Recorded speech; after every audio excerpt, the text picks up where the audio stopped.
Okay. Good afternoon to all of you. आज आपण सीडेटिव्ह hypnotic हा टॉपिक पाहणार आहोत. तर सी एन एस सिस्टीम मधला हा एक महत्त्वाचा टॉपिक आहे. CCMP exam point of view. Classify sedative hypnotics, write down mechanism of action, uses, adverse effect of benzodiazepines असा क्वेश्चन येऊ शकतो. त्यानंतर advantages of benzodiazepines over barbiturate ही शॉर्ट नोटही येऊ शकते. तर यामध्ये सिडेटिव्ह हिप्नोटिक्स म्हणजे काय हे आपण पाहणार आहोत. आणि त्यानंतर कोणते ड्रग सिडेटिव्ह हिप्नोटिक्स म्हणून यूज होत आहे, त्यांचे मेकॅनिझम्स काय आहे, युजेस, ऍडव्हर्स इफेक्ट काय आहे ते पाहणार आहोत. तर इंट्रोडक्शन पार्ट आपण पहिले डिस्कस करूया. आता सिडेटिव्ह हिप्नोटिक्स म्हणजे काय, की सिडेटिव्ह हे असे ड्रग आहेत की जे पेशंटला काम करतात, त्यांची एन्झायटी कमी करतात. त्यांना आपण सिडेटिव्ह असं म्हणतो. ओके. आणि हिप्नोटिक हे असे ड्रग आहेत की जे स्लीप इंड्यूस करतात. जे sedative, these are the drugs which calms the patient, reduce the anxiety, and hypnotic, these are the drugs which induce sleep. Okay. तर हा सिडेटिव्ह आणि हिप्नोटिक्स मधला फरक आहे. सिडेटिव्ह पेशंटला काम करतात आणि हिप्नोटिक्स स्लीप इंड्यूस करतात. तर हे जे ड्रग आहेत सिडेटिव्ह हिप्नोटिक्स हे सीएनएस डिप्रेशन ड्रग्ज आहे. मग sedation CNS depression drug sedation करतात, स्लीप इंड्यूस होऊ शकते त्या ड्रगनी, लॉस ऑफ कॉन्शियसनेस होऊ शकतो, त्याला आपण अॅनेस्थेशिया म्हणतो. आणि काही वेळेस कोमामध्येही पेशंट जाऊ शकतो. तर हे डोस डिपेंडंट ऍक्शन आहे. म्हणजे काही ड्रग्स लो डोसला सिडेटिव्ह म्हणून ऍक्ट होतात, डोस वाढवला तर हिप्नोटिक इफेक्ट येतो. काही ड्रगचा डोस फर्दर वाढवला तर लॉस ऑफ कॉन्शियसनेस होतो, अॅनेस्थेशिया पॉईंट ऑफ व्ह्यू आपण यूज करतोय आणि पेशंट कोमामध्ये जाऊ शकतो. तर CNS depression drug sedative hypnotics म्हणून आपण यूज करतो. आणि त्यांना डोस डिपेंडंट ऍक्शन आहे. लो डोसला सिडेशन, आणि जसं डोस इन्क्रीज करतो तसं hypno hypnotic action, then anaesthetic action, आणि पेशंट जास्त डोस यूज केला तर कोमातही जाऊ शकतो. तर ह्या ग्रुपमध्ये सिडेटिव्ह हिप्नोटिक्स ग्रुपमध्ये आपण बार्बिच्युरेट ग्रुपचे ड्रग डिस्कस करणार आहोत. ते सिडेटिव्ह हिप्नोटिक इफेक्ट दाखवतात. बेन्झोडायझेपाईन सिडेटिव्ह हिप्नोटिक इफेक्ट दाखवतात. आणि काही न्यूअर ड्रग सिडेटिव्ह हिप्नोटिक इफेक्ट दाखवतात. काही न्यूअर ड्रगही मार्केटमध्ये आलेले आहेत, त्यांना आपण नॉन बेन्झोडायझेपाईन हिप्नोटिक्स असं म्हणतो. रिसेंटली ऑरेक्झिन अँटागोनिस्ट, आता आपण ते नंतर पाहणारच आहोत कोणते ड्रग आहेत ते. आणि मेलेटोनिन रिसेप्टर अगोनिस्ट, रॅमिलटेनॉन, हेही ड्रग इन्सोमनियासाठी आता अप्रूव्ह झालेले आहेत. तर यामध्ये exam point of view barbiturate आणि बेन्झोडायझेपाईन हे ग्रुप फार महत्वाचे आहेत. तर सिडेटिव्ह हिप्नोटिक ड्रग्स म्हणजे काय ते आपण डिस्कस केलं. तर हे ड्रग प्रामुख्याने एन्झायटी पॉइंट ऑफ व्ह्यू वापरले जातात. काही drug epilepsy point of view वापरले जातात. काहींना अँटी एन्झायटी प्रॉपर्टी आहे. तर anti anxiety point of view, इन्सोमनियाच्या treatment point of view, epilepsy मध्येही यातले काही ड्रग यूज केले जातात. काहींना मसल रिलॅक्सन प्रॉपर्टी पण आहे. तर हे ओव्हरऑल इंडिकेशन्स आहेत, त्यात हे ड्रग वापरले जातात. तर इन्सोमनिया म्हणजे लॉस ऑफ स्लीप. ओके. म्हणजे काहींना झोप येण्यासाठी वेळ लागतो. काही लोकांमध्ये झोप येते पण रात्री जाग येते, अवेकनिंग इन द नाईट असतं. काही लोकांना सकाळी लवकर जाग येते. तर इन्सोमनिया म्हणजे लॉस ऑफ स्लीप. ओके. आणि ते इन्सोमनियाला ट्रीट करण्यासाठी आपण सिडेटिव्ह हिप्नोटिकचा वापर करू शकतो. तर day to day clinical practice मध्ये इन्सोमनिया पॉइंट ऑफ व्ह्यू तुम्ही कोणते ड्रग यूज करतात? अल्प्रॅक्स यूज करतो सर. कोणता? Alprax ultra अल्प्रेझोलम. अल्प्राझोलाम नावाचा ड्रग तुम्ही यूज करता, तो बेन्झोडायझेपाईन ग्रुप मधला ड्रग आहे अल्प्राझोलाम. अजून जास्त अल्प्राझोलमच यूज होतो. जास्त अल्प्रेझोलम करतो सर. ओके. झॉल्पिडियम पण यूज करतो, येस, झॉल्पिडियम. तेच मी विचारणार होतो की काही नॉन बेन्झोडायझेपाईन आता मार्केटमध्ये आलेले आहे. त्यात झोपीक्लोन आहे, झोल्पीडेम आहे, झालेप्लोन आहे. तर झोल्पीडेम जास्त पॉप्युलर आहे वाटतं ना, झोल्पीडेम. हो, तर झॉल्पिडियम. अल्प्राझोलम आणि झोल्पीडेम मध्ये काही ट्रीटमेंट देताना काही तुम्हाला फरक वाटला का? म्हणजे काय पेशंटचा रिस्पॉन्स वगैरे? नाही, असं काही एवढं फरक नाही सर दोघांमध्ये पण. फक्त आता ही जर एखाद्याला पोस्ट ऑफ एन्झायटी वगैरे पण कमी करायची असेल ना, तर आपण अल्प्राझोलम देतो सर. आणि फक्त प्लेन इन्सोमनियासाठी मग ते झोल्पिडम देतो, झोपच येत नाही किंवा मध्येच उठतात त्यांना. ओके ओके, म्हणजे अदर कॉम्पोनंट असेल, एन्झायटी ही असेल, तर आपण अल्प्राझोलम यूज करतो. अल्प्राझोलम यूज करतो आपण. ओके.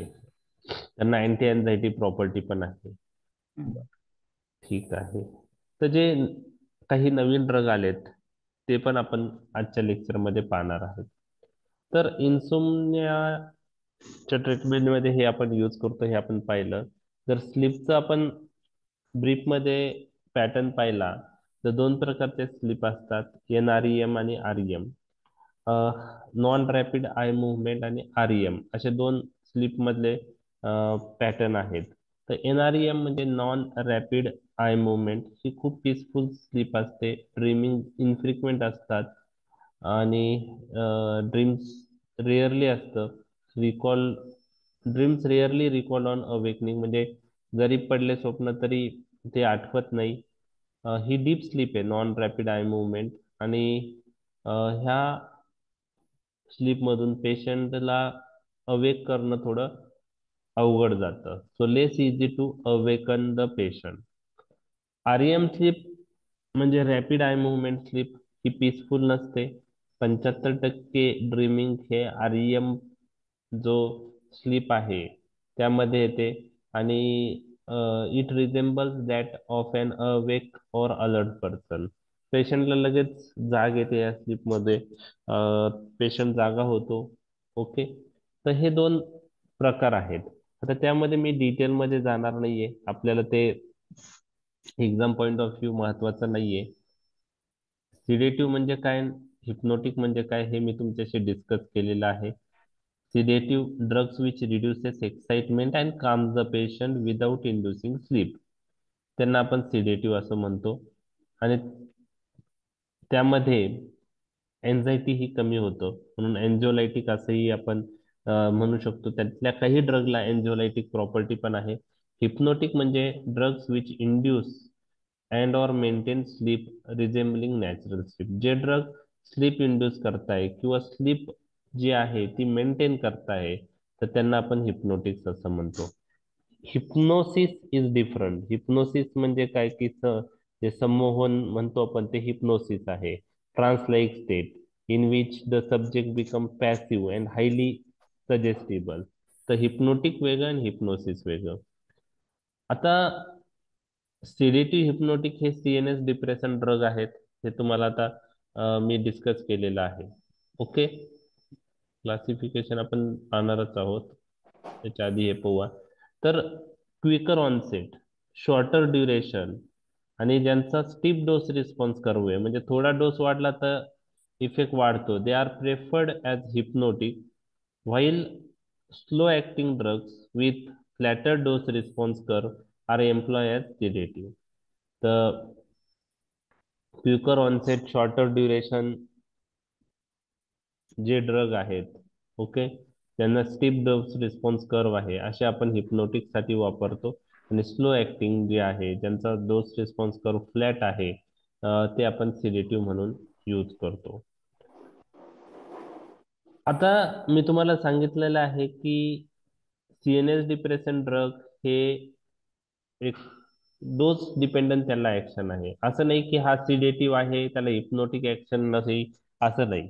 डोस डिपेंडंट ऍक्शन आहे. लो डोसला सिडेटिव्ह ऍक्शन येणार, डोस वाढवला हिप्नोसिस येणार, नंतर जनरल अॅनेस्थेटिक इफेक्ट येणार, आणि हे increasing grades of CNS depression आहे.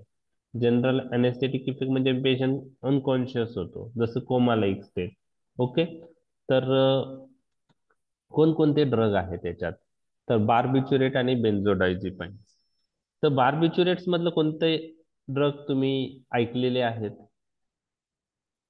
Phenobarbitone, phenobarbitone. हे थायोपेंटाझोलिन. ओके. हे थायपेंटॉन थायपेंटॉन. थायोपेंटॉन. ओके. हम्म. तर हे बार्बिच्युरेट जे आहेत, आणि त्यांचं जे क्लासिफिकेशन आहे, ते बार्बिच्युरेट हे 3 ग्रुपमध्ये डिवाइड आहे: long acting barbiturate, short acting barbiturate, ultra short acting barbiturate. Long acting मध्ये फिनोबार्बिटॉन आहे, शॉर्ट ऍक्टिंग मध्ये पेंटोबार्बिटॉन आणि ब्युटोबार्बिटॉन आहे, आणि अल्ट्रा शॉर्ट ऍक्टिंग मध्ये थायोपेंटोन आणि मिथोहेक्झिटॉन आहे. तर बार्बिच्युरेट मध्ये आता बार्बिच्युरेट पेक्षा आपण बेन्झोडायझेपाईन जास्त प्रेफर्ड करतो. Okay, sedative hypnotic point of view. Barbiturate हे रेअरली यूज होतात. तर बार्बिच्युरेटचे युजेस आता day to day clinical practice मध्ये कशासाठी हे वापरले जातात? तर फिनोबार्बिटॉन हा स्टील आपण इपिलेप्सी मध्ये यूज करतो. हा एक बार्बिच्युरेटचा यूज तुम्हाला लक्षात ठेवायचा आहे. आणि थायोपेंटोन सोडियम जे अल्ट्रा शॉर्ट ऍक्टिंग बॅचब्युरेटेड आहे, ते आपण anaesthesia point of view, induction of anaesthesia साठी वापरले जातात. बाकी असं बार्बिच्युरेटला अदर इंडिकेशन्स नाहीये, कारण खूप साऱ्या कंडिशन मध्ये बेन्झोडायझेपाईन वापरतो. तसं बेन्झोडायझेपाईन्स आपण इपिलेप्सी मध्येही वापरतो. ओके. फक्त आता याच्यामध्ये बार्बिच्युरेटचे इंडिकेशन्स हे दोनच आहे: एक तर इपिलेप्सी मध्ये आपण फिनोबार्बिटॉन यूज करतो, किंवा अनेस्थेशिया मध्ये थायोपेंटोन जास्त आपण यूज करतो इंडक्शन ऑफ अनेस्थेशियासाठी. आणि अजून एक बार्बिच्युरेटचा यूज आपण जनरल फार्मेकोलॉजी मध्ये बघितला होता, फिनोबार्बिटॉन एन्झाईम इंड्युसर असल्यामुळं तो आपण कुठे यूज करतो, आठवतंय तुम्हाला? एन्झाईम इंड्युसिंग प्रॉपर्टी न्यूबॉर्न मध्ये. मध्ये physiological jaundice. Very good. Physiological jaundice. Physiological jaundice तो एक यूज आहे. तिथं बेन्झोडायझेपाईन्स वापरत नाही आपण, कारण बेन्झोडायझेपाईन एन्झाईम इंड्युसरच नाहीये. तर हे बार्बिच्युरेट झाले. आता बेन्झोडायझेपाईन्स मध्ये खूप सारे एक्झाम्पल आहे, आणि ते 3 ग्रुप मध्ये डिवाइड केलेत बेन्झोडायझेपाईन: हिप्नोटिक, अँटी एन्झायटी आणि अँटी कन्व्हर्जन. हिप्नोटिक म्हणजे स्लीप इंड्यूस करण्यासाठी हे प्रॉपर जास्त यूज करतात. अँटी एन्झायटी म्हणजे एन्झायटी रिलीव्ह करण्यासाठी, आणि अँटी कन्व्हर्जन म्हणजे आपण जे फिट येतात त्यात यूज करतात. तर बेन्झोडायझेपिनचे जे 3 ग्रुप आहे, ते डिपेंडिंग कोणत्या ऍक्शन पॉइंट ऑफ व्ह्यू ते वापरले जातात त्यानुसार आहे. तर benzodiazepine divided into 3 sub group: hypnotic, anti anxiety, anti convulsion. आता हिप्नोटिक मध्ये आता काही ड्रग असे आहे की ते hypnotic point of view use करतात, ते अँटी एन्झायटी मध्ये पण यूज करतात. आता डायझेपाम आपण hypnotic point of view use करतो, anti anxiety point of view use करतो, anti convulsion point of view use करतो. अल्प्राझोलम हा hypnotic point of view use करता आणि anti anxiety point of view use करता. म्हणजे एका बेन्झोडायझेपिनला एकापेक्षा जास्त ऍक्शन असू शकतात. ओके. तर हिप्नोटिक मध्ये कोणकोणते ड्रग आहेत? हिप्नोटिक पॉइंट ऑफ व्ह्यू कोणते बेन्झोडायझेपिन वापरतो आपण? तर डायझेपाम, फ्लुराझेपाम, नायट्राझेपाम आणि अल्प्राझोलाम. ओके. ओके. आता काही न्यूअर ड्रग पण नवीन एडिशन मध्ये ऍड केलेले आहे. ओके. ते मी इथं तुम्हाला सांगतो. हिप्नोटिक पॉइंट ऑफ व्ह्यू लोराझेपाम पण यूज केला जातो, आणि ट्रायाझोलाम, ट्रायाझोलाम. तर मी हे ड्रग पीपीटीत ऍड केलेले नाही, आधीच्या एडिशन मध्ये नव्हते, त्यामुळे इथं माझ्या जी पीपीटी आहे त्यात नाहीये. तर हिप्नोटिक मध्ये डायझेपाम, फ्लुराझेपाम, नायट्राझेपाम, अल्प्राझोलाम, लोरॅझेपाम आणि ट्रायाझोलाम हे ड्रग आहेत. ओके. आता हे लक्षात ठेवायला कसं लक्षात ठेवायचं. ओके, हे लक्षात ठेवण्यासाठी कसं लक्षात ठेवायचं, तर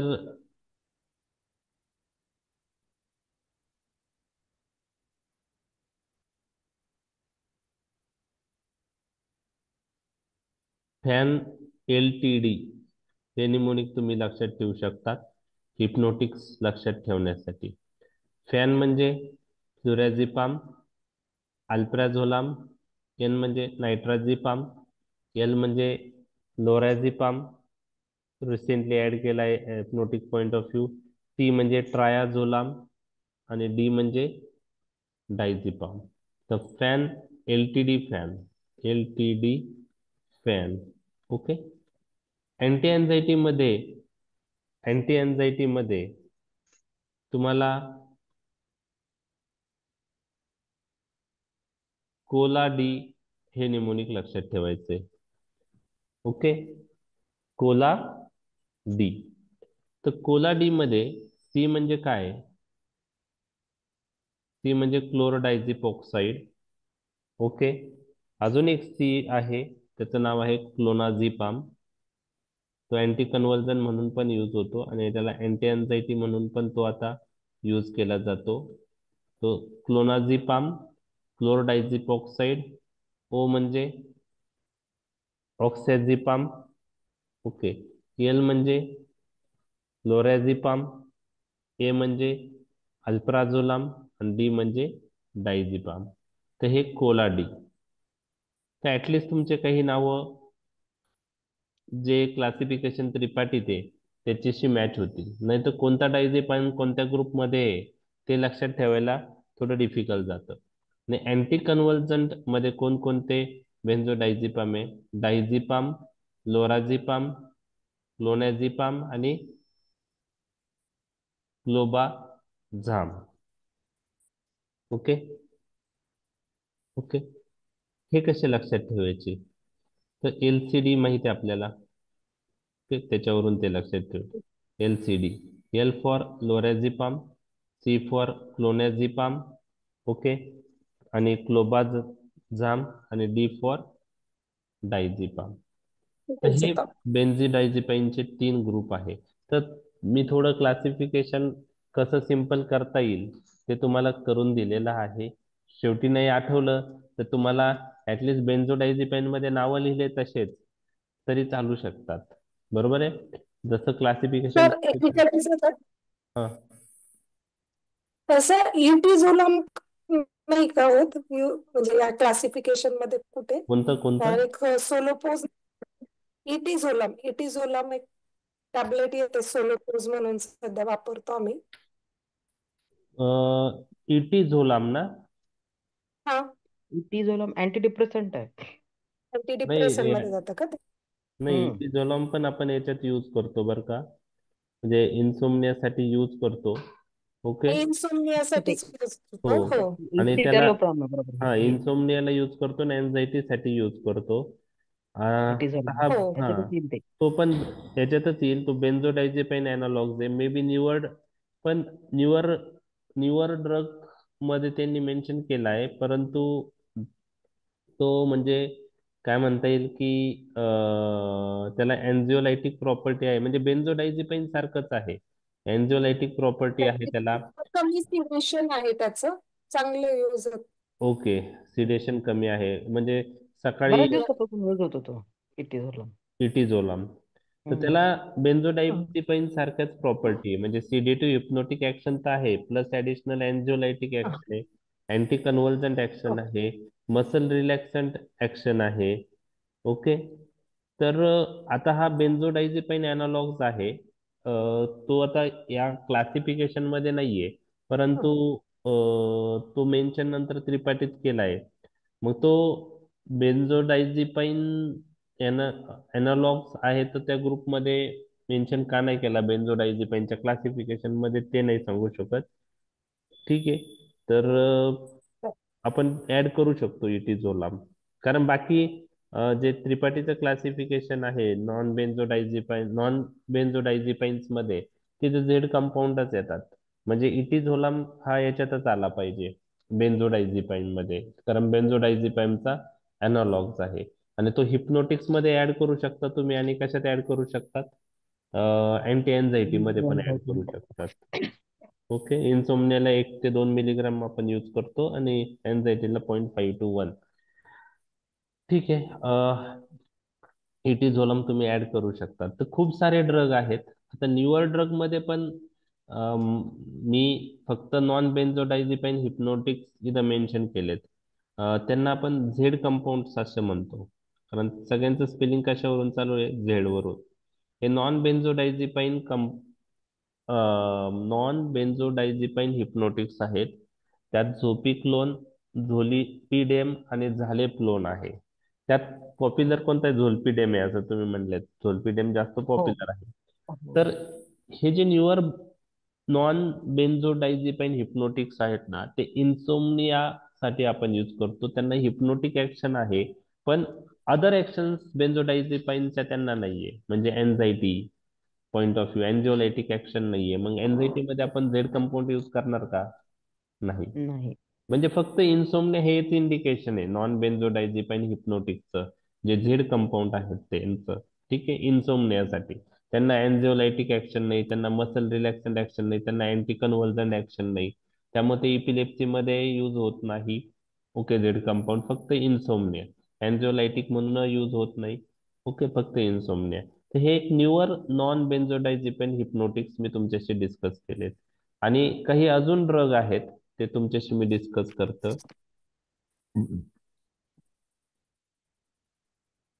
मेलॅटोनिन कंजेनर्स ऐकलंय तुम्ही? मेलॅटोनिन कंजेनर्स, मेलाटोनिन आणि रॅमिलटिओन,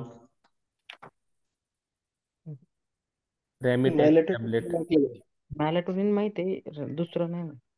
मेलॅटोनिन चा यूज कुठं पाहिलाय तुम्ही? स्लीपसाठी, नाईट म्हणजे ओके. रात्रीची वेळेस काम करायचे साठी आता ते वापरत असत तसं. Okay, melatonin. तर आता हे टॅबलेट आणि नेझल स्प्रे पण आहे. काय म्हणले सर? टॅबलेट आणि नेझल स्प्रे पण आहे त्याचा सर नवीन मध्ये. नेझल स्प्रे पण आहे का मेलॅटोनिनचा? हो, नवीन मध्ये आलाय. Okay okay. आणि ते काय आहे, मेलॅटोनिन आता कसं आहे की इन्सोमनियासाठी यूज करतो. जनरली आपण जे जेट लॅग असतं ना, जे ट्रॅव्हलिंग आपण प्लेन मधून करतात, त्या पॉइंट ऑफ व्ह्यू, किंवा शिफ्ट वर्कर मध्ये, म्हणजे जी झोपेचं सर्केडियन जे आहे ते मेंटेन करण्याचं काम करतं. एल्डरली इन्सोमनियामध्ये आपण मेलॅटोनिन यूज करतो. तर आता सर म्हणतात स्प्रे पण आलाय त्याचा मेलॅटोनिनचा. तर हम्म. मेलॅटोनिन एक आहे, आणि दुसरा जो आहे मेलॅटोनिन कंजेनर मध्ये रॅमिलटिओन, ते पण इन्सोमनियासाठी यूज करतात. रॅमिलटिओन. आता हे नॉन न्यूअर ड्रग मध्ये तुम्ही लिहू शकता, किंवा मेलॅटोनिन कंजेनर म्हणून तुम्ही लिहू शकतात. बरोबर आहे. तर मी हे थोडं पीपीटी मधलं जे आहे मी आता शेअर केली, पण थोडं मॉडिफिकेशन करून ते तुम्हाला पाठवेल, किंवा तुम्ही त्रिपाठी मधलं क्लासिफिकेशन पहा. तर मेलॅटोनिन आणि रॅमिलटिओन हे मेलॅटोनिन कंजेनरही आपण इन्सोमनियाच्या मॅनेजमेंटमध्ये वापरतो. मेलॅटोनिन आणि रॅमिलटिओन. ओके.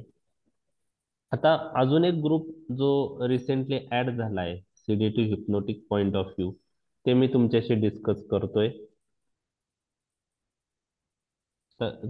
क्लिनिकल प्रॅक्टिस मध्ये यूज होतो का नाही ते मला माहित नाही, कारण मी पण त्याचं नाव आधी ऐकलेले नाहीये. त्याला ओरेक्झिन अँटागोनिस्ट असं म्हणतात. ओरेक्झिन अँटागोनिस्ट. आणि यामध्ये ड्रग जे आहेत, ओके, ते आहेत सुहोरेक्सांट, सुहो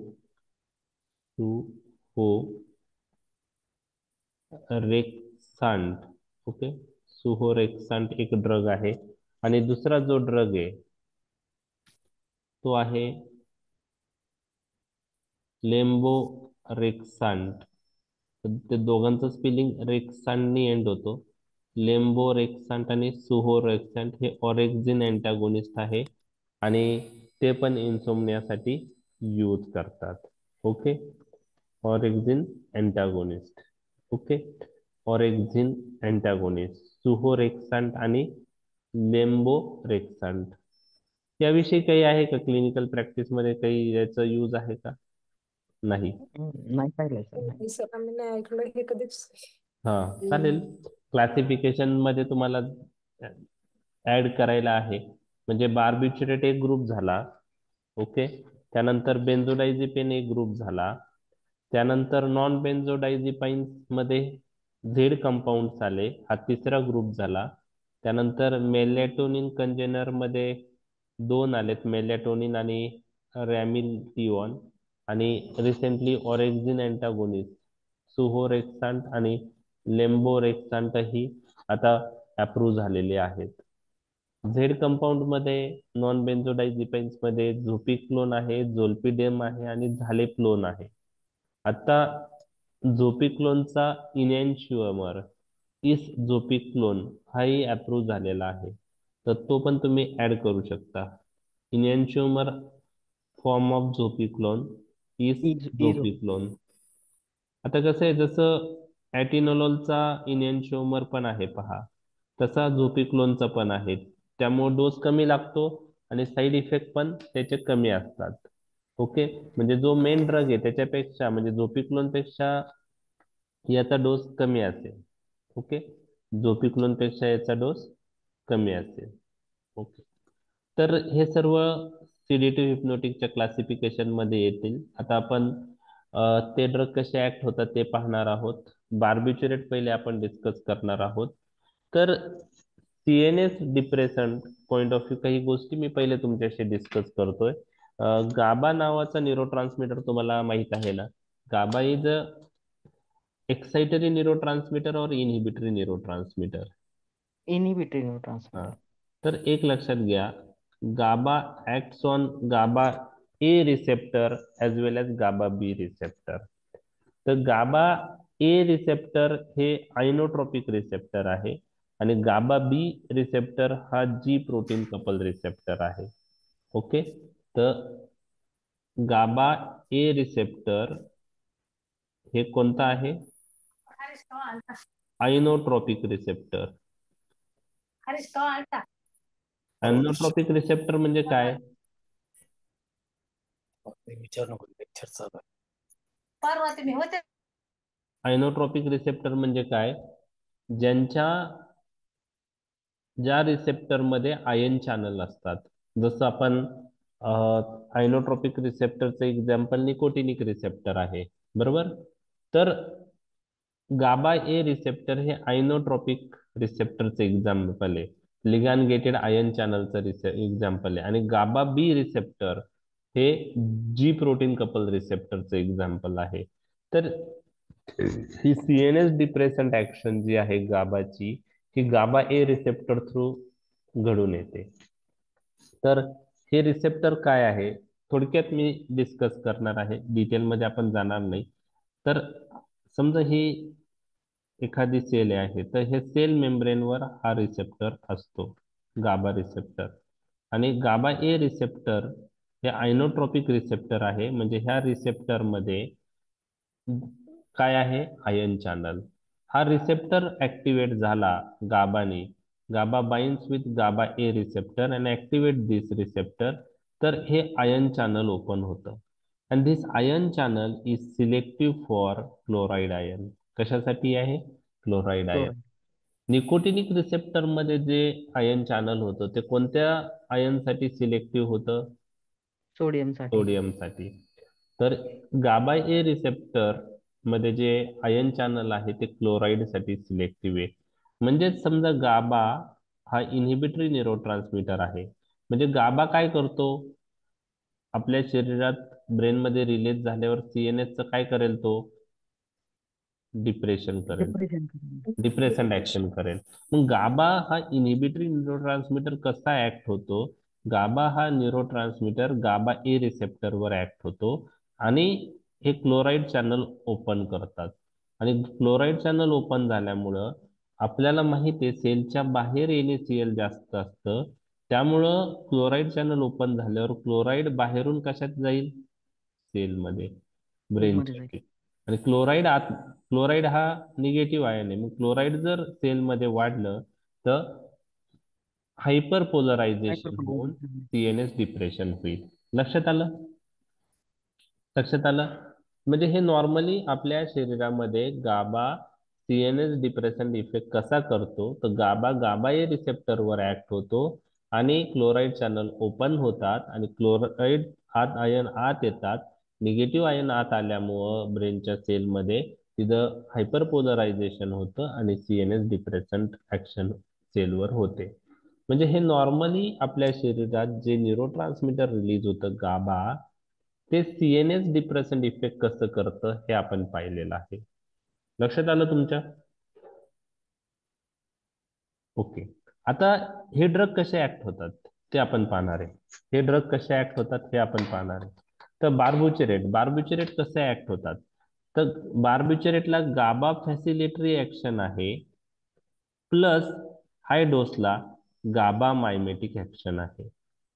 बार्बिचुरेटला कोणत्या ऍक्शन आहेत? गाबा गाबा फॅसिलिटी फॅसिलेटरी आणि गाबा मायमेटिक. मायमेटिक. जर बेन्झोडायझेपाईनचा विचार केला तर त्यांना फक्त गाबा फॅसिलेटरी ऍक्शन आहे. कोणती आहे? गाबा गाबा फॅसिलिटी. फॅसिलिटरी. त्यांना गाबा मायमेटिक ऍक्शन नाही. आता गाबा फॅसिलिटरी म्हणजे काय आणि गाबा मायमेटिक म्हणजे काय हे तुम्हाला माहित पाहिजे. बरोबर आहे? ओके. गाबा फॅसिलिटरी ऍक्शन म्हणजे काय की barbiturate, okay, barbiturate bind to the GABA A receptor, okay, and they responsible for increase binding of GABA to GABA A receptor. म्हणजे गाबाची जी ऍक्शन आहे ते फॅसिलेट करतात, ते स्टिम्युलेट करतात. इन प्रेझेन्स ऑफ बार्बिचुरेट जास्त गाबा ए रिसेप्टरवर बाइंड होईल आणि गाबा ए रिसेप्टरवर बाइंड झाल्यामुळं क्लोराईड चॅनल काय होतील? ओपन होतील. ओपन ओपन होतील. होतील. आणि ते क्लोराईड म्हणजे जी गाबाची ऍक्शन आहे ते बार्बिचुरेट काय करताय? फॅसिलेट करताय. फॅसिलेट करतायत. म्हणजे इन प्रेझेन्स ऑफ बार्बिचुरेट गाबाची ऍक्शन काय होणार आहे? वाढणार आहे. वाढणार आहे. तर हे कसं करतात ते पण महत्वाचं आहे. म्हणजे बार्बिचुरेटची गाबा फॅसिलिटरी ऍक्शन आणि बेन्झोडायझेपिनची गाबा फॅसिलिटरी ऍक्शन याच्यात फरक आहे. ओके. तर काय होतं पहा. ओके.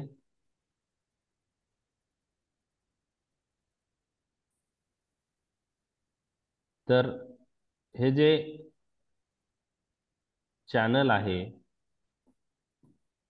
गाबा ए रिसेप्टर जो आहे त्याला गाबा A receptor GABA A बेन्झोडायझेपाईन receptor chloride channel complex असं म्हणतात. गाबा ए बेन्झोडायझेपाईन क्लोराईड चॅनल कॉम्प्लेक्स. तर बार्बिचुरेट काय होतं, ह्या गाबा ए रिसेप्टरवर ऍक्ट होतो. Okay. And this barbiturate facilitate the GABA action on GABA A receptor by increasing the lifetime of chloride channel opening induced by GABA. By increasing the lifetime of chloride channel opening. किंवा दुसऱ्या भाषेत, सोप्या भाषेत मी सांगू शकतो की barbiturate increases duration of opening of chloride channel produce by GABA. म्हणजे for example आता समजा हा गाबा आहे, हा गाबा ए रिसेप्टरवर बाइंड झाला, क्लोराईड चॅनल ओपन झाले, ही एक सेल समजा, ओके, आणि क्लोराईड चॅनल ओपन झाल्यामुळं क्लोराईड आयन काय आले? आत आले. ओके. आणि हायपरपोलरायझेशन होतं CNS. आता समजा गाबा ए रिसेप्टरवर बाइंड झाल्यामुळं हे क्लोराईड चॅनल ओपन झाले. बरोबर. हे क्लोराईड चॅनल ओपन झाले आणि हे क्लोराईड चॅनल समजा 1 मिनिटासाठी ओपन झाले तर क्लोराईड आयन आत आले. बरोबर आहे? ठीक आहे. आता बार्बिचुरेट दिल्याने काय होईल? Barbiturate bind with GABA A receptor, okay, त्यांची बाइंडिंग साईट वेगळी असते. गाबा जिथं बाइंड होतो तिथं ते बाइंड नाही होत, त्यांची वेगळी बाइंडिंग साईट आहे. So barbiturate bind with GABA A benzodiazepine receptor chloride channel complex and responsible for increased duration of opening of chloride channel. काय करतं ते बार्बिचुरेट?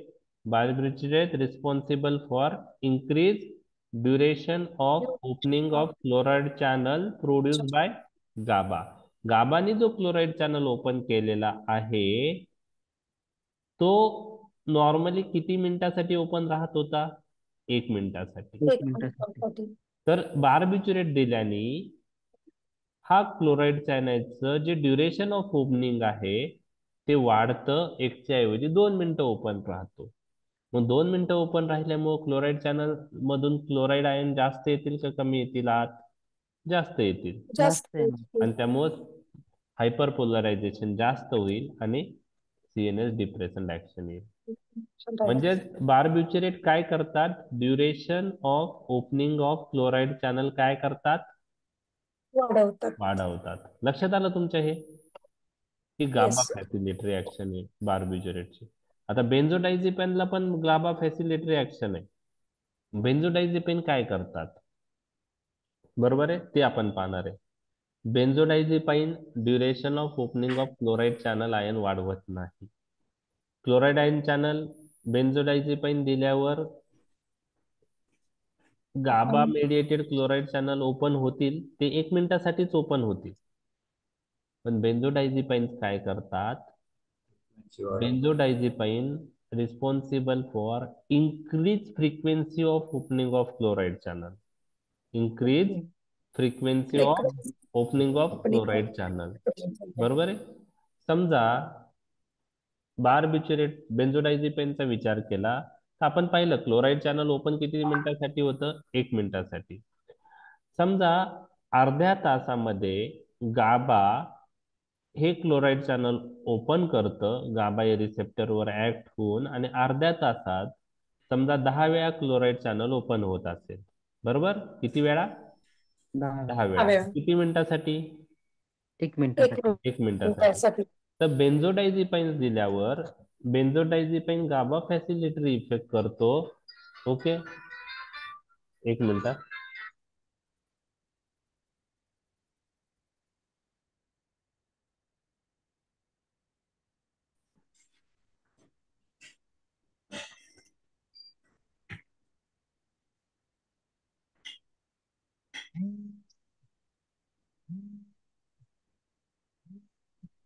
ओके, तर गाबा बेन्झोडायझेपाईन्स दिल्यामुळं गाबा फॅसिलिटरी इफेक्ट कसा होतो? Benzodiazepines do not increase duration of opening of chloride channel. Benzodiazepines produce GABA facilitatory effect by increasing frequency of opening of chloride channel. आपण म्हणत होतो नॉर्मली गाबा ए रिसेप्टरवर ऍक्ट होऊन अर्ध्या तासात 10 वेळा चॅनल ओपन करत होता. बेन्झोडायझेपाईनच्या प्रेझेन्स मध्ये हा गाबा अर्ध्या तासामध्ये हा क्लोराइड चॅनल 10च्या ऐवजी 20 वेळा ओपन करेल. म्हणजे फ्रिक्वेन्सी ऑफ ओपनिंग काय झाली आहे? वाढली. वाढली. ड्युरेशन ऑफ ओपनिंग तेवढंच आहे, 1 मिनिटासाठीच राहणार आहे ओपन, पण अर्ध्या तासात तो 10 वेळा नॉर्मली ओपन होत होता गाबानी.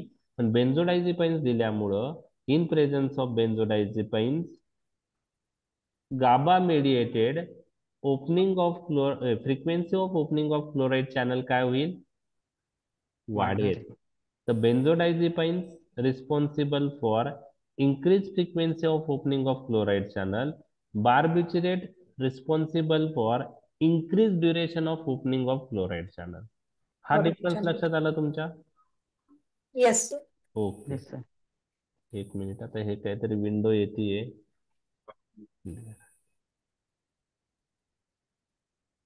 ओके, गेली ते. लक्षात आलं? परत येते. येस. Just 1 minute.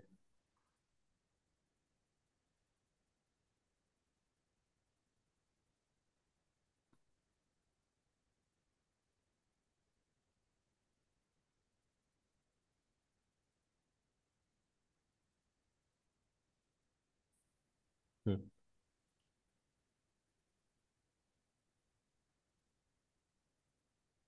ओके. हा, आता हे गाबा फॅसिलिटी ऍक्शन बेन्झोडायझेपिन आणि बार्बिचरेटची लक्षात आली तुमच्या? फरक लक्षात येस आला? ओके. हो हो सर. तर हे एमसीक्यू साठी येतात. Which of the following drug responsible for increase frequency of opening of chloride channel? त्याचा आन्सर काय येईल मग? Benzodiazepines. आणि बेन्झोडायझेपिन. Which group बेन्झोडायझेपिन. yes which group increase duration of opening of chloride channel? बार्बिट्रेट. Barbiturates. बार्बिट्रेट. आता गाबा फॅसिलिटरी ऍक्शन मध्ये बेन्झोडायझेपिन आणि बार्बिचरेट यांचा role active नव्हता. ते गाबाची ऍक्शन वाढवत होते, म्हणजे त्यांच्या ऍक्शन साठी गाबाची गरज होती. आता बार्बिचरेट हाय डोसला गाबा मायमेटिक ऍक्शन करतो, म्हणजे हायर कॉन्सन्ट्रेशनला बार्बिचरेट गाबासारखं ऍक्ट होतात, म्हणजे ते डायरेक्टली क्लोराईड चॅनल काय करतील? ओपन करतील. करते. म्हणजे ते त्या रिसेप्टरवर ऍक्ट होईल, रिसेप्टर ऍक्टिव्हेट झाल्यावर क्लोराईड चॅनल ओपन होईल. तर गाबा मायमेटिक ऍक्शन साठी गाबाची गरज राहील का? नाही. नाही. तर गाबा मायमेटिक ऍक्शन ही बार्बिचरेटला आहे, बेन्झोडायझेपिनला नाही. आणि फर्दर हायर डोसला बार्बिचरेटला अजून ऍक्शन आहे. It inhibit calcium dependent release of neurotransmitter. It inhibit glutamate induce excitation. It depresses voltage sensitive sodium and potassium channel. हे त्याच्या हाय डोसला ऍक्शन आहे. आता हे मेन्शन केलं तर ठीक आहे, नाही केलं तरी चालेल. गाबा फॅसिलिटी आणि गाबा मायमेटिक ह्या दोन ऍक्शन तुम्हाला मेन्शन करता आल्या पाहिजे. आणि हायर कॉन्सन्ट्रेशनला calcium dependent release of neurotransmitter barbiturate inhibit करतात. ग्लुटामेट इंड्यूस एक्साइटेशन, ग्लुटामेट हा एक्साइटरी न्यूरोट्रान्समीटर आहे, तर they inhibit glutamate induce excitation. This barbiturate depress voltage sensitive sodium and potassium channel. तर अँटी कन्व्हर्जंट ऍक्शन साठी यातले काही ज्या ऍक्शन्स आहेत त्या उपयुक्त ठरू शकतात. तर हे झाली बार्बिचरेटची मेकॅनिझम. ओके. बार्बिचरेटच्या ऍक्शन्स मध्ये ते सीएनएस डिप्रेसंट आहे, डोस डिपेंडंट सिडेशन करतील. हायर डोसला हिप्नोटिक इफेक्ट म्हणजे स्लीप इंड्यूस करतील. फर्दर हायर डोसला लॉस ऑफ कॉन्शियसनेस म्हणजे अनेस्थेटिक इफेक्ट येतो. आणि फर्दर हायर डोसला कोमा. तर सिडेशन, स्लीप, अनेस्थेशिया, कोमा हे होऊ शकतो. Sedative dose given at daytime can produce drowsiness, reduction in anxiety, and excitability. However, barbiturates do not have selective anti-anxiety action. बार्बिचरेटला selective anti anxiety action नाही. Barbiturate दिल्याने learning impair होऊ शकते, short term memory and judgement affect होऊ शकतं. त्यामुळं barbiturate पेक्षा benzodiazepine आपण anti anxiety point of view prefer करतो. हिप्नोटिक डोसला decreases time taken to fall asleep, म्हणजे झोप लवकर लागते. Increases total duration of sleep. Okay. आणि न्यूरोडिसेस नाईट अवेकनिंग ह्या गोष्टी तुम्हाला लिहायच्या आहेत. परंतु बार्बिचरेटमुळं जी झोप लागते तो pattern normal physiological sleep pattern पेक्षा वेगळा असतो. नॉर्मल स्लीप पॅटर्न बार्बिचरेट दिल्याने जरी झोप लागते तरी तो जो नॉर्मल स्लीप पॅटर्न आहे तो डिस्टर्ब होतो. बेन्झोडायझेपाईन बरोबर हा जो नॉर्मल फिजिओलॉजिकल स्लीप पॅटर्न आहे हा लेस लाईकली टू डिस्टर्ब, आणि हे बेन्झोडायझेपाईनचा ऍडव्हान्टेज आहे. तर बार्बिचरेट मध्ये REM NREM sleep pattern disturb होतो. There is rebound increase in REM sleep. Okay. Okay, there is rebound increase in REM sleep. On withdrawal may lead to increased dreaming and nightmares. Nightmare. तर dreaming वाढतं, नाईटमेअर्स वाढतात withdrawal नंतर. Hangover effect या ड्रगचा येतो. सकाळी उठल्यानंतर fresh वाटत नाही, मूड जो आहे तो फ्रेश नसतो, डिस्टॉर्शन ऑफ मूड होतं, डिझीनेस. ओके. थोडं डिझीनेस येतो, हेडेक काही पेशंट मध्ये दिसून येतं, इरिटॅबिलिटी, लिथार्जी असते. तर मग मॉर्निंगला उठल्यावर असं फ्रेश वाटत नाही बार्बिचरेट घेतल्यानंतर. बेन्झोडायझेपाईनने हे हँगओव्हर इफेक्ट नाहीये. त्यामुळं सकाळी झोप चांगली झाल्यानंतर सकाळी फ्रेश वाटतं. Okay. Barbiturate can not induce sleep in presence of pain. तर त्यासाठी जो पेनचा कॉज आहे तो ट्रीट करणं गरजेचं आहे. थायोपेंटॉन सोडियम आपण इंडक्शन ऑफ अॅनास्थेशिया मध्ये यूज करतो. डिटेलमध्ये जनरल अॅनास्थेटिक मध्ये मी डिस्कस करेन. अँटी कन्व्हल्जन पॉईंट ऑफ व्ह्यू मी तुमच्याशी डिस्कस केलं. फिनोबार्बिटॉन आपण यूज करू शकतो. तर सीएनएस डिप्रेसंट ऍक्शन असल्यामुळं त्यांना अँटी कन्व्हल्जन प्रॉपर्टी आहे. तर फिनोबार्बिटॉन म्हणजे बार्बिच्युरेट, बेन्झोडायझेपाईन हे दोन ग्रुप अँटी कन्व्हल्जन मध्ये तुम्ही ऍड करू शकतात. ओके. अदर ऍक्शन्स आता हे लक्षात राहिले तर ठीक आहे, नाही राहिले तरी चालेल. अँटी हे जे आतापर्यंतचे ऍक्शन जे आहेत, okay, anti convulsion, anaesthetic action, sedative action आणि हिप्नोटिक ऍक्शन, हे 4 ऍक्शन तुमच्या आल्या पाहिजे.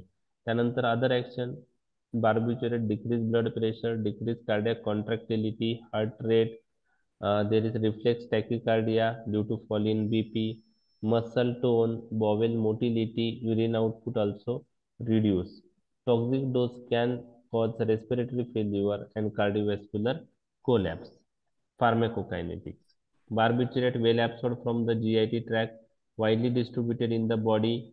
The rate of entry into the CNS dependent on lipid solubility. Highly lipid soluble thiopentone has practically instantaneous entry.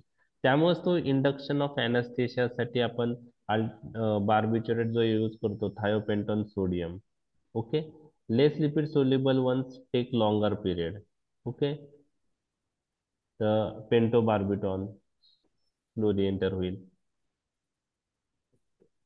Phenobarbitone slowly enter होईल, पण thiopentone sodium is highly lipid soluble आणि त्याच्यामुळं तो जितका लिपिड सोल्युबल बार्बिच्युरेट असेल तितका तो brain मध्ये फास्ट एंट्री होईल. Okay. Barbiturate cross placenta secreted in milk produce effects on the foetus and suckling effect infants. आता exam point of view pharmacokinetic तुम्हाला कोणीही विचारणार नाही. बार्बिच्युरेटला कॅरेक्टरिस्टिक रिडिस्ट्रीब्युशन फेनॉमेना आहे. जनरल फार्मेकोलॉजी मध्ये मी रिडिस्ट्रीब्युशन फेनॉमेना डिस्कस केलेला आहे, आठवतोय तुम्हाला? आता मी त्यात डिटेल जात नाही, पण विच ड्रग प्रोड्यूस रिडिस्ट्रीब्युशन फेनॉमेना असं जर तुम्हाला कोणी विचारलं तर त्याचा आन्सर काय पाहिजे? थायोपेंटॉन थायोपेंटॉन सोडियम. सोडियम. तर डायझेपामला पण आहे. डायझेपामला पण आहे. त्यांचं ड्युरेशन म्हणजे त्यांचं टी हाफ हा जास्त आहे. ओके. 2 ते 6 तास आहे, पण थायोपेंटॉन सोडियमचे action within half an hour संपते. विड्रॉल होते. तर त्याचं रिझन आहे रिडिस्ट्रीब्युशन फेनॉमेना. रिडिस्ट्रीब्युशन. तर 2 मार्कला तुम्हाला रिडिस्ट्रीब्युशन फेनॉमेना विचारला जाऊ शकतो. आपण जनरल फार्मॅकॉलॉजी डिटेल मध्ये डिस्कस केलेलं आहे. ओके. तर एकदा ते पहा. ओके. बार्बिच्युरेट इज एन्झाइम इंड्युसर और एन्झाइम इनहिबिटर? फिनोबार्बिटॉन, फिनोबार्बिटॉन इंड्युसर आहे. एन्झाइम इंड्युसर आहे. आहे. तो दुसऱ्या ड्रगचं मेटाबॉलिझम काय होईल? वाढेल. वाढेल. ओके. आणि आता त्याची आपण action पुढे कमी. यूज करतो त्याला इपिलेप्सी मध्ये. General anaesthetic point of view induction. तर फिनोबार्बिटॉन आपण इपिलेप्सी मध्ये यूज करतो. थायोपेंटॉन सोडियम किंवा मिथोहेक्झिटोन आपण इंडक्शन ऑफ अॅनास्थेशिया म्हणजे अॅनास्थेशिया इंड्यूस करण्यासाठी, मेंटेनन्ससाठी वेगळे ड्रग यूज करतात, पण अॅनेस्थेशिया इंड्यूस करायला आपण यूज करू शकतो. आणि फिजिओलॉजिकल जॉन्डिस, न्यूनेटल जॉन्डिस किंवा कर्निक टेरस यामध्येही यूज करू शकतो. ॲज अ हिप्नोटिक अँड एन्झायटिक्स आता आपण बेन्झोडायझेपाईन जास्त प्रेफर करतो. आलंय लक्षात? ओके.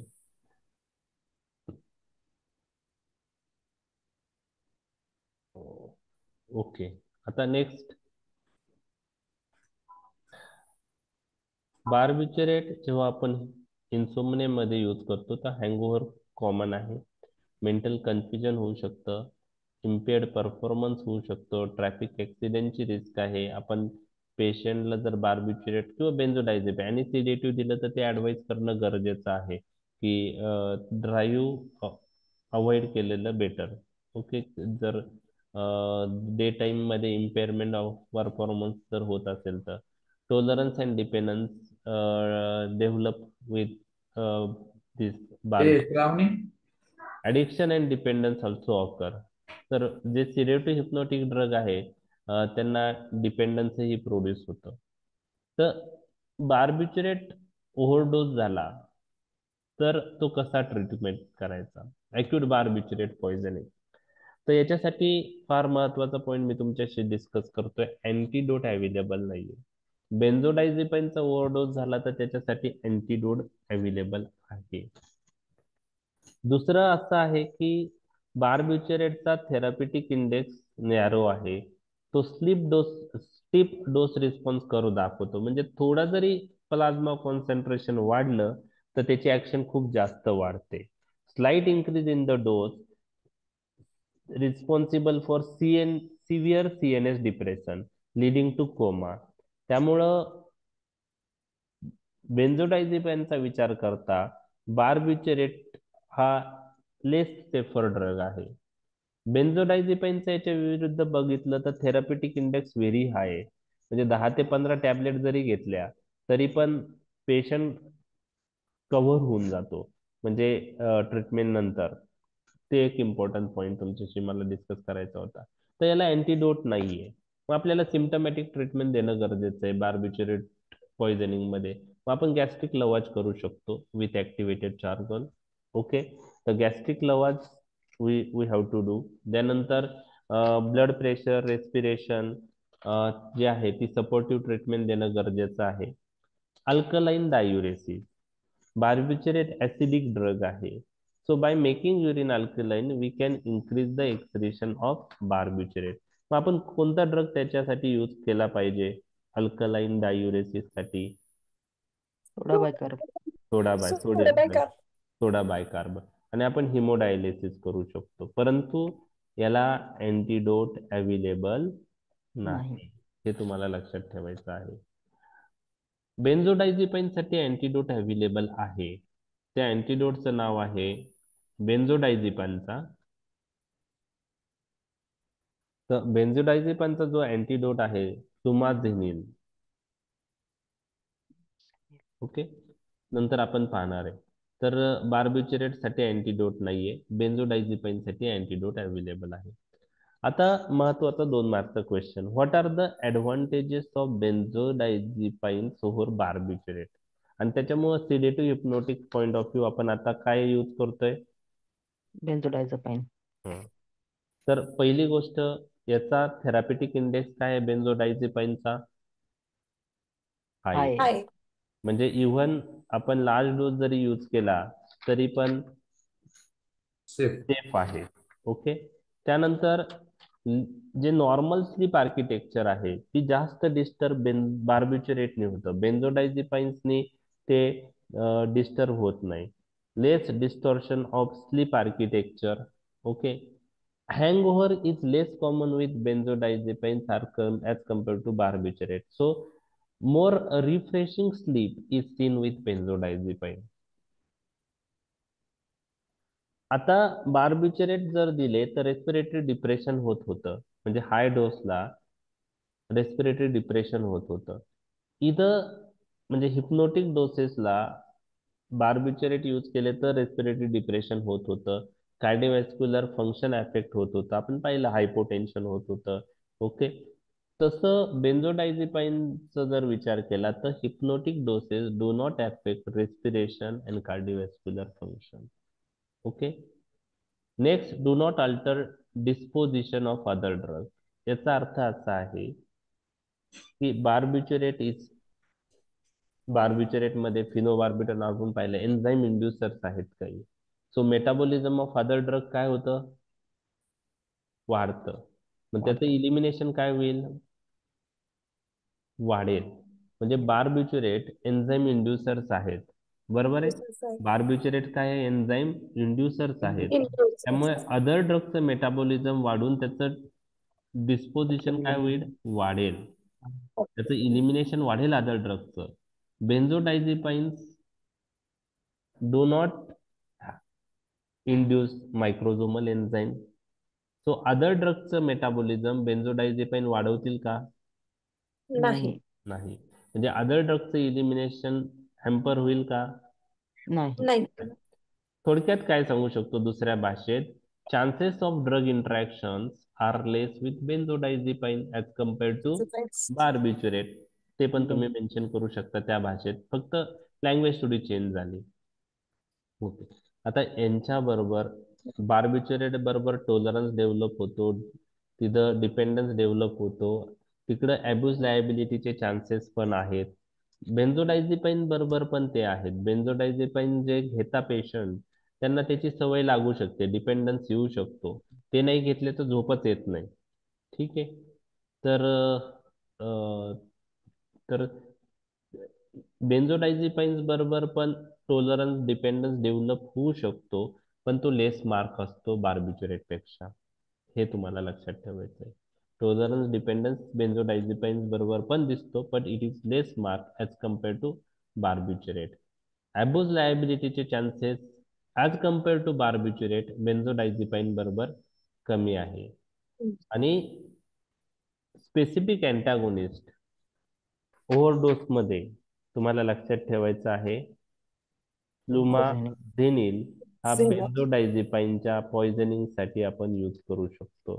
तर ट्रीटमेंट ऑफ बेन्झोडायझेपाईन पॉयझनिंग विथ फ्लुमाझेनिल आपण करतो. म्हणजे हा स्पेसिफिक अँटागोनिस्ट त्या बेन्झोडायझेपाईनचा जर जास्त ओव्हरडोस कॉम्प्लिकेशन झालेले असतील, पॉयझनिंग असेल, तर त्यात आपण फ्लुमाझेनिल यूज करू शकतो. तर हे झाले advantages of benzodiazepines over barbiturate. आता मेकॅनिझम ऑफ ऍक्शन काय आहे? Benzodiazepines bind with GABA A benzodiazepine receptor chloride channel complex. They have GABA facilitatory action, and how GABA facilitatory action takes place by increasing frequency of opening of chloride channel.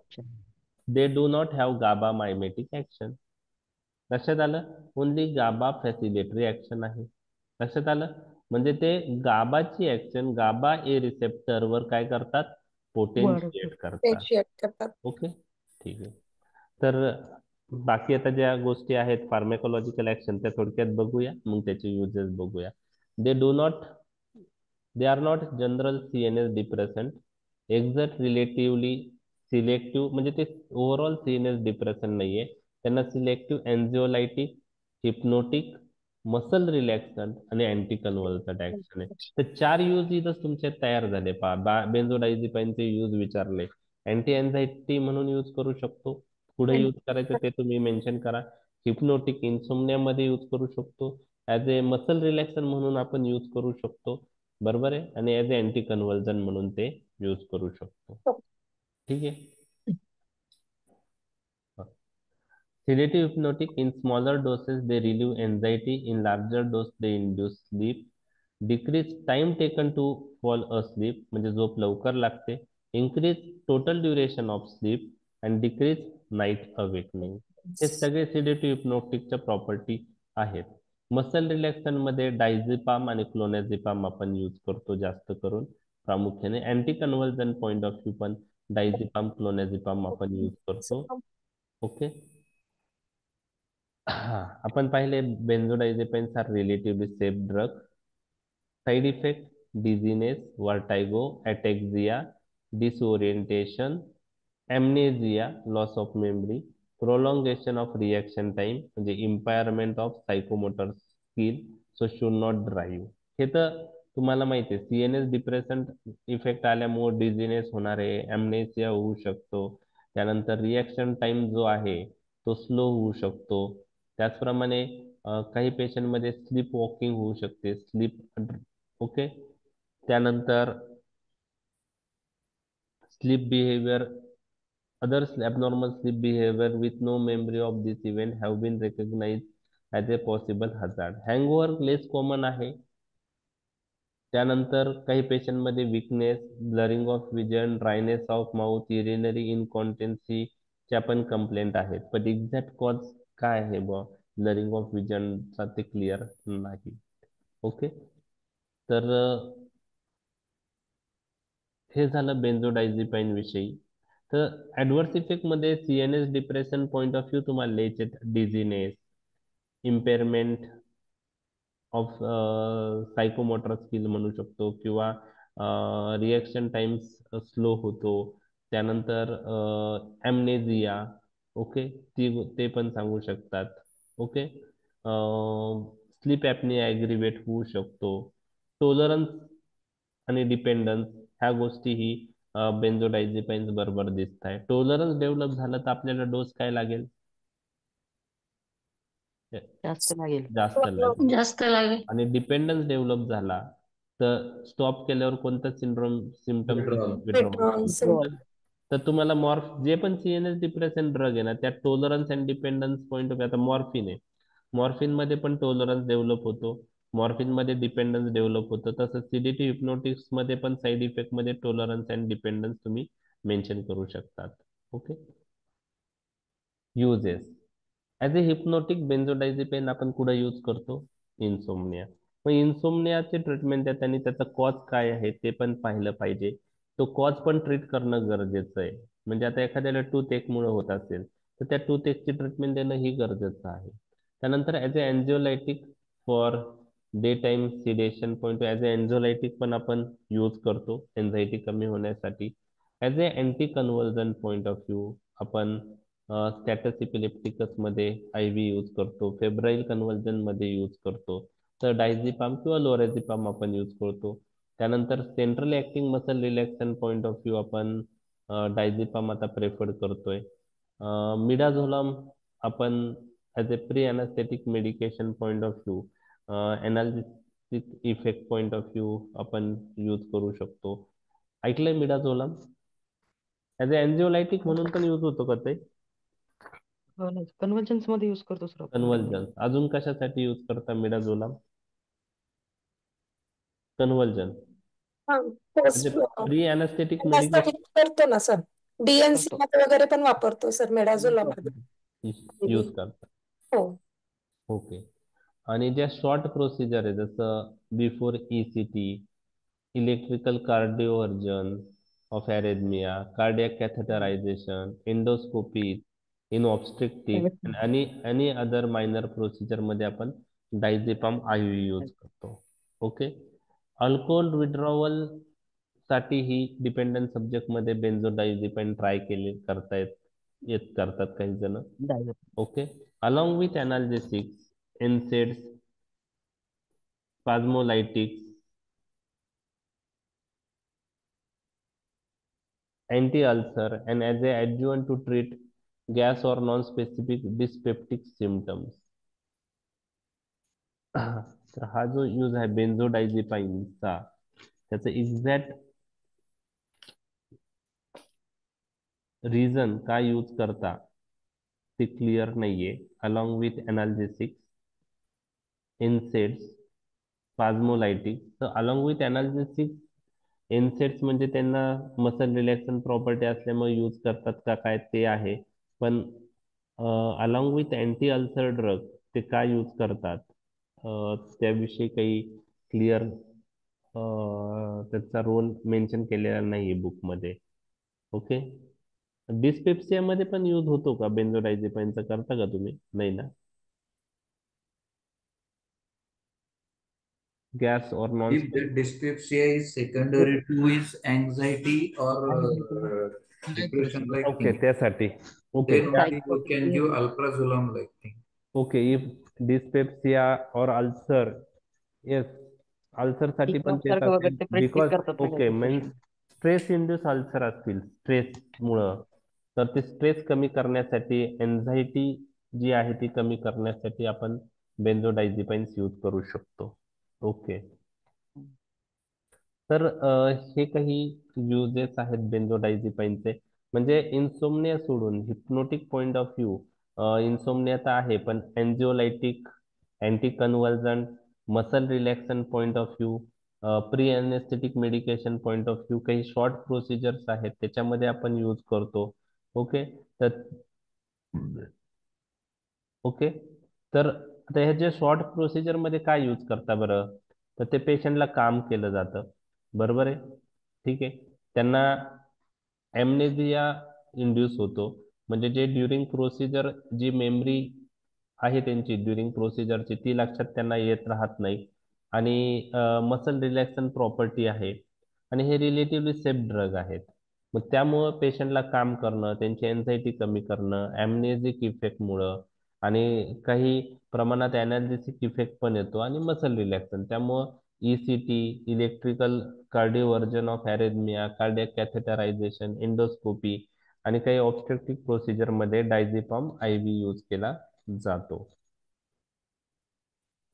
तर हे uses तुम्हाला बेन्झोडायझेपाईन्स जर question आला तर ते लिहिता आले पाहिजे. ओके. आता दुसरे कोणते ड्रग आहेत? सुमाझेनिल तर आपण पाहिलेला आहे की स्पेसिफिक अँटीडोट आहे तो. ओके, बेन्झोडायझेपाईनसाठी. तर long question point of view इतका पार्ट महत्वाचा आहे. आता राहिलेले जे ड्रग आहेत ते एक्झाम मध्ये तुम्हाला कोणी विचारणार नाही, पण तुम्हाला non benzodiazepine drug useful in insomnia असं विचारलं तर तुम्हाला हे झेड कंपाऊंड माहित पाहिजे. झोपिक्लोन, झोल्पिडेम आणि झालेप्लोन. आणि रिसेंटली इनॅन्शिओमर ऑफ झोपिक्लोन इस झोपिक्लोन तो पण आता अप्रूव्ह झालेला आहे. ते पण तुम्ही मेन्शन करू शकता. हे याच्यात काय फरक आहे? ह्याने नॉन बेन्झोडायझेपाईन हिप्नोटिक्स आहेत ना, यांना हिप्नोटिक आणि ॲम्नेसिक इफेक्ट येतो, पण anti anxiety, muscle relaxant, anti convulsant action very weak असते. मग त्यामुळं हे ड्रग फक्त hypnotic point of view use करू शकतो. म्हणजे आपण anti convulsion point of view हे झोपिक्लोन किंवा झोल्पिडेम आपण देत नाही. Okay, anti anxiety point of view देत नाही. एन्झायटी असेल आणि इन्सोमनिया असेल तर त्यात बेन्झोडायझेपाईन्स बेटर आहे. तर हा फरक लक्षात आला का तुमच्या? हो सर. ओके, ऑलरेडी डिस्कस झालाय आपला. आणि राहिलेले जे ड्रग आहेत, राहिलेले ड्रग मेलाटोनिन एक आहे आणि रॅमिलटिओन आहे. हे कोणते कंजेनर आहे?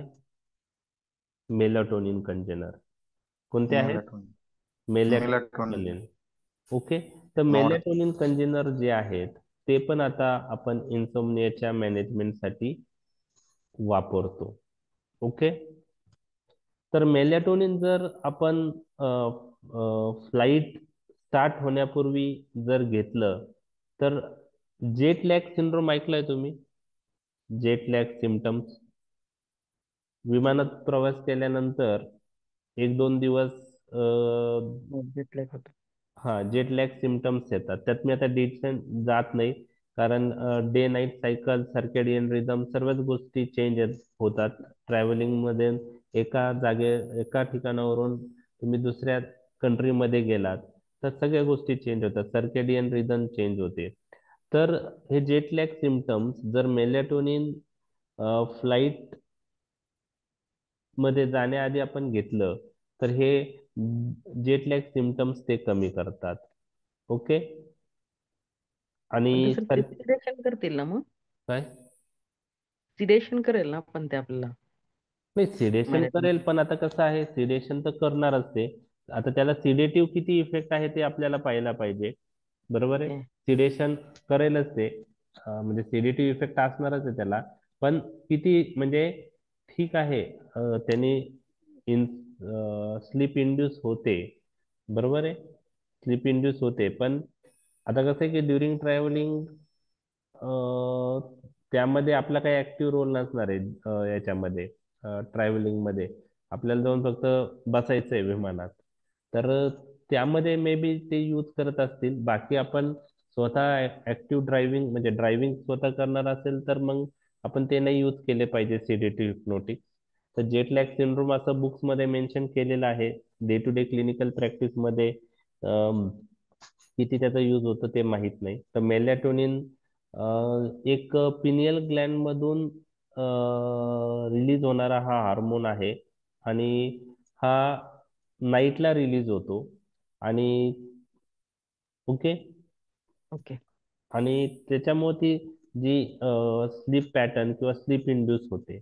ओके, आता रॅमिलटिओन हा पण मेलॅटोनिन कंजेनर आहे आणि तो मेलॅटोनिन रिसेप्टरवर अगोनिस्ट म्हणून कार्य करतो. आणि इन्सोमनियामध्ये तो पण काही ठिकाणी यूज होतो. आता क्लिनिकल प्रॅक्टिसमध्ये किती होतो ते मला माहित नाही. रॅमिटॅक्स ATMG म्हणून टॅबलेट आहे.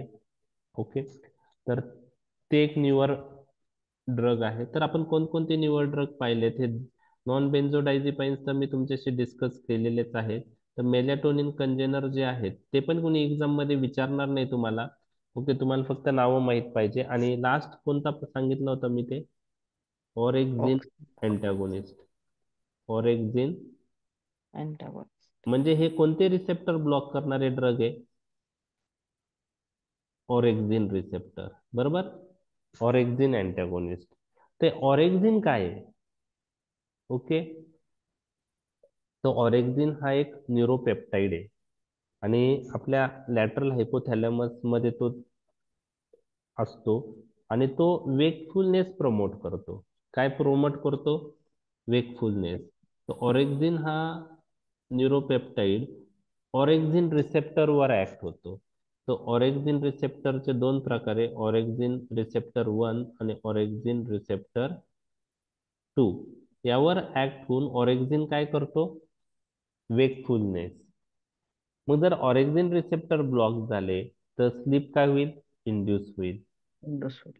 आणि त्याच्यामुळं ऑरेक्झिन रिसेप्टर अँटागोनिस्ट सुहोरेक्सांट ते दोन्ही रिसेप्टर ब्लॉक करतात. ओके, आणि अजून एक ड्रग आहे लेम्बोरेक्सांट. हे आपण इन्सोमनियासाठी यूज करू शकतो.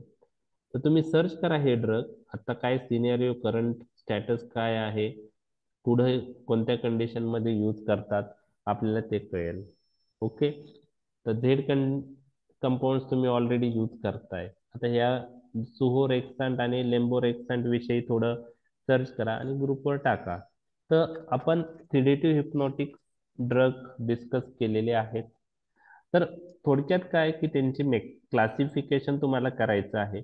बार्बिच्युरेटचं क्लासिफिकेशन मध्ये short acting, long acting, short acting आणि अल्ट्रा शॉर्ट ऍक्टिंग असे 3 ग्रुप आहे. आणि बेन्झोडायझेपिनच्या क्लासिफिकेशन मध्ये as A hypnotic, as a anti anxiety आणि ॲज ए अँटी कन्व्हर्जन असे 3 ग्रुप आहे. आणि या व्यतिरिक्त नॉन बेन्झोडायझेपाईन म्हणजे झेड कंपाऊंड, मेलॅटोनिन कंजेनर आणि ऑरेक्झिन अँटागोनिस्ट. आणि मेकॅनिझम मध्ये बार्बिच्युरेटला गाबा फॅसिलिटरी आणि गाबा मायमेटिक दोन्ही ऍक्शन आहे. Duration of opening of chloride channel barbiturate वाढवतात आणि बेन्झोडायझेपाईनला फक्त गाबा फॅसिलिटरी ऍक्शन आहे. आणि benzodiazepine frequency of opening of chloride channel वाढवतात. हे मेकॅनिझम क्लिअर झालेत. युजेस बार्बिच्युरेट आता आपण इपिलेप्सी मध्ये यूज करतो, इंडक्शन ऑफ अॅनेस्थेशियासाठी यूज करतो आणि न्यूनेटल जॉन्डिससाठी यूज करतो. याच्या व्यतिरिक्त बार्बिच्युरेट आपण यूज करत नाही. आणि बेन्झोडायझेपाईनचे यूज जे आहेत त्यामध्ये भरपूर यूज आहेत. इन्सोमनिया तर आहेत, पण त्या व्यतिरिक्त अँटी एन्झायटी, त्यानंतर as a muscle relaxant, anti convulsant in case of short procedure like ECT, cardiac मध्ये DC व्हर्जन जे देतो त्यासाठी, कार्डियाक कॅथेटरायझेशन असेल त्यासाठी, असे काही युजेस आहेत. अल्कोहोल विड्रॉल मध्ये पण आपण ट्राय करू शकतो. त्यानंतर स्ट्रेस इंड्यूस डिस्पेप्सिया असतील, अल्सर असतील, त्यात आपण यूज करू शकतो. ओके, तर हे बेन्झोडायझेपाईनचे युजेस आपण डिस्कस केलेले आहे. तर लॉंग क्वेश्चन मध्ये बेन्झोडायझेपाईन वर विचारण्याचे चान्सेस जास्त आहेत बार्बिच्युरेट पेक्षा, कारण त्यांचे युजेस जास्त आहे, ऍडव्हान्टेजेस जास्त आहेत. ओके, आणि ऍडव्हान्टेज हे 2 मार्कला पण विचारले जाऊ शकतात. Advantages of benzodiazepine over barbiturate. चालेल. टॉपिक समजलाय? टॉपिक हो सर. ओके. हो सर.